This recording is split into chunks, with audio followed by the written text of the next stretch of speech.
పిత పుత్ర పవిత్రాత్మ నామమున ఆమెన్. ఉత్తరించు ఆత్మల స్మరణ మాసము 4వ రోజు. ఉత్తరించు స్థలము కలదనుట న్యాయసమ్మతమైన సత్యము. ధ్యానము. 2 వ్యక్తులున్నారు. ఒకడు తన కన్న తల్లిదండ్రులను ద్వేషించి హింసించి చంపేశాడు. మరి ఒకడు ఒక దోసకాయ దొంగిలించాడు. వీరిద్దరిలో మొదటివాడు చేసిన పాపమునకు రెండోవాడు చేసిన తప్పిదమునకు ఎంతో వ్యాసము ఉన్నది. ఒకడు తన విరోధిని అంతము చేయాలను ఉద్దేశముతో వాని మీద లేని తప్పిదములను మోసి అబద్ధ సాక్ష్యములను పలికించి వానికి మరణశిక్ష పడినట్లు చేశాడు. మరి ఒకడు ఎగతాళిగా ఒక స్వల్ప అబద్ధమును చెప్పాడు. మొదటివాడు చేసిన పాపము రెండోవాడు చేసిన తప్పిదము సమానమైనవి ఎవరైనా చెప్పగలరా? ఎవరైనాను పెద్ద పాపములు చిన్న పాపములను గలవాని తమ స్వంత జ్ఞానముతో గ్రహించి చెప్పగలరు. ముందు చావైన పాపములు చేసిన వారందరూ పాప సంకీర్తనము చేయకయు ఉత్తమ మనస్తాపము పడకయు ఆకస్మికముగా మరణించినచో సర్వనీతి గల సర్వేశ్వరుడు వారను ఏమి చేయుదురు? వారందరిని నరకములో పాడద్రోయుదురు. అలాగే స్వల్ప పాపములు చేసిన వారలను కూడా నరకమునకు పంపుదురా? అందరినీ ఒకేలాగా శిక్షించుట వారి నీతికిని దయకును తగునా? అలా తగదని అందరికీ అనిపిస్తుంది కదా. చావైన పాపం వలన చేసిన వారిని స్వల్ప పాపములను చేసిన వారిని దేవుడు ఒకే విధంగా శిక్షించరు. కానీ మోక్షములో స్వల్ప తప్పిదములు చేసిన వారు కూడా ప్రవేశింపలేరు. స్వల్ప పాపములతో చనిపోవు వారులు మోక్షమునకు వెంటపోక తామ పరిశుద్ధమగు వారకు ఒక మధ్యస్థములో ఉత్తరించవలయును. తమ తప్పులకు తగిన దండన అనుభవించెడు స్థలమునే ఉత్తరించు స్థలము అంటారు. అనేకులు చావైన పాపములు కట్టుకొనినప్పటికీ మంచి పాప సంకీర్తనము వలన గాని ఉత్తమ మనస్తాపం వలన గాని ఈ పాపములకు మన్నింపు పొందిన తర్వాత చనిపోవచ్చున్నారు కదా. మనం ఒక సత్యమును తెలుసుకొనవలెను. మనసొప్పి చేసిన చావైన పాపం వలన 2 విధాలుగా కీడు కలుగుచున్నది. ఒకటి పాపదోషము, మరొకటి దానికి తగిన శిక్ష.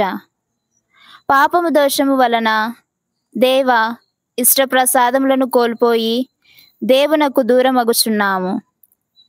శిక్ష 2 విధాలుగా ఉంటుంది. ఒకటి నరక శిక్ష, మరొకటి అనిత్య శిక్ష. పాపదోషము తీరకపోయినప్పటైనా నిత్య శిక్ష వలన సదాకాలము నరకంలో ఉండాలి. పాపదోషము పాప సంకీర్తనము వలన గాని ఉత్తమ మనస్తాపము వలన గాని నిత్య నరకము తప్పించుకొనగలము. కానీ ఈ పాపమునకు చెల్లించవలసిన ఆ నిత్య శిక్ష తప్పదు. ఈ అపరాధములు చెల్లించవలసి ఉండున అనేకులు దీనిని చాలింపక మరణించుచున్నారు. దేవ ఇష్టప్రసాద స్థితిలో మరణించుట వలన నరకమునకు పోరు.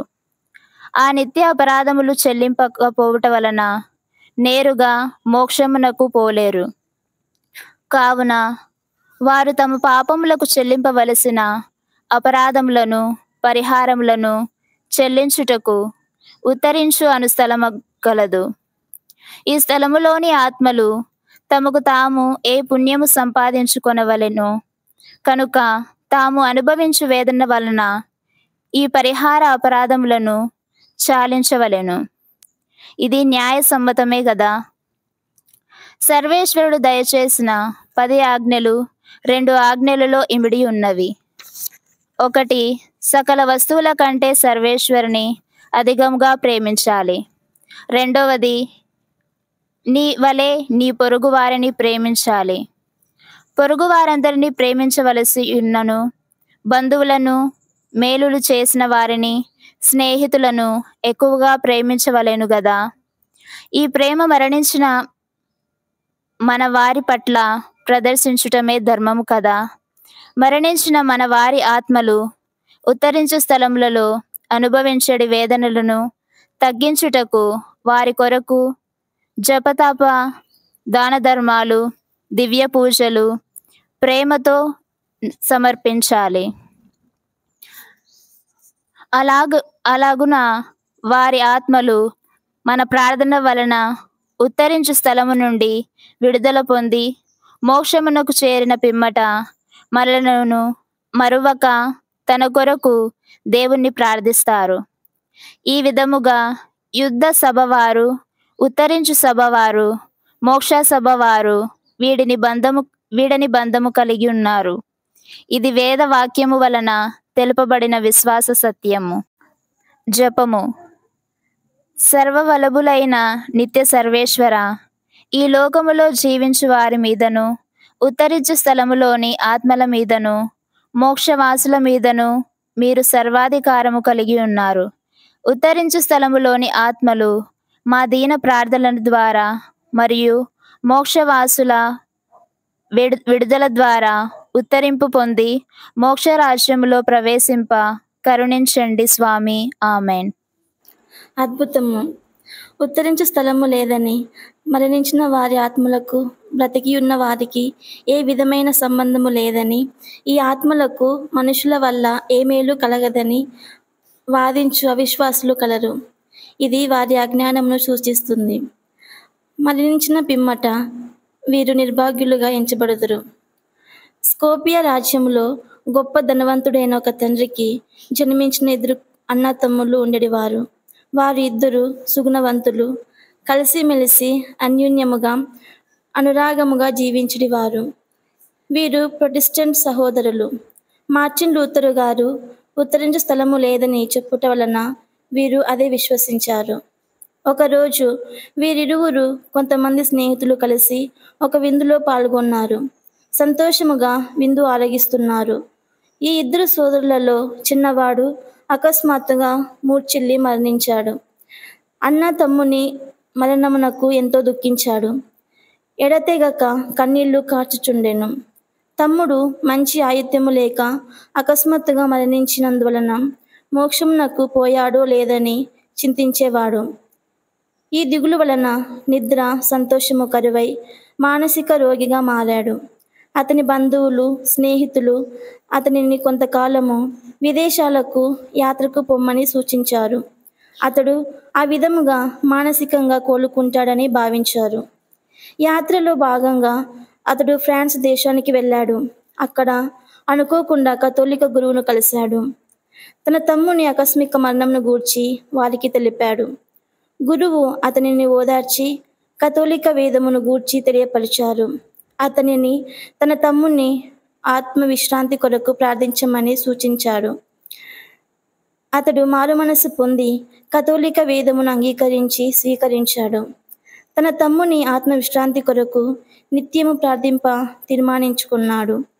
తన తమ్ముని ఆత్మ ఉత్తరించు స్థలములో ఉత్తరింపు పొంది మోక్షమునకు పోవునని దృఢముగా విశ్వసించాడు. తన తమ్ముని కొరకు ప్రార్థించసాగాడు. ఆ విశ్వాసము వలన అతని విచారము తొలగిపోయి మానసికముగా కోలుకున్నాడు. సంతోషముగా జీవించగలిగాడు. మంచి కథోలిక క్రీస్తువుగా జీవించాడు. మీరును ఈ అద్భుతమును వలన జ్ఞాన ప్రయోజనమును పొందాలి. సర్వేశ్వరుడు మనలను సత్య తిరుసభ బిడ్డలుగా చేసినందులకు కృతజ్ఞత చెల్లించాలి. దేవుని ఆజ్ఞలను, తిరుసభ కట్టడాలను పాటించాలి.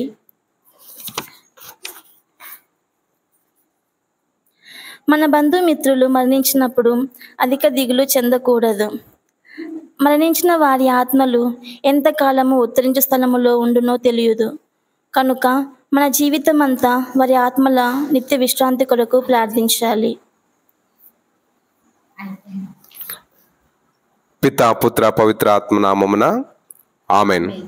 ప్రభువు మీతో ఉండునుగాక, మీ ఆత్మతో ఉందురుగాక. సర్వశక్తి గల సర్వేశ్వరుడు పితా, పుత్ర పవిత్ర ఆత్మ దేవుడు మిమ్మల్ని అందరినీ సదా ఆయుర ఆరోగ్యములతో శాంతి సమాధానంతో దీవించి కాచి కాపాడునుగాక. ఆమేన్.